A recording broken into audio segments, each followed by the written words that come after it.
27वीं आईनी तरमीम का बिल मंजूरी के लिए कौमी असम्बली में पेश कर दिया गया, लेकिन ऐवान में इस वक्त सिर्फ 18 अरकान मौजूद हैं। 27वीं आईनी तरमीम का बिल मंजूरी के लिए कौमी असम्बली में पेश कर दिया गया है, लेकिन ऐवान में इस वक्त सिर्फ 18 अरकान मौजूद हैं।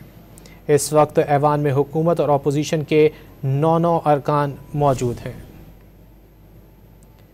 27वीं तरमीम कौमी असम्बली में पेश, ऐवान में सिर्फ 18 अरकान मौजूद हैं। 336 के ऐवान में कोरम के लिए 84 अरकान की मौजूदगी ज़रूरी होती है। इस वक्त ऐवान में हुकूमत और अपोजिशन के 9 अरकान मौजूद हैं।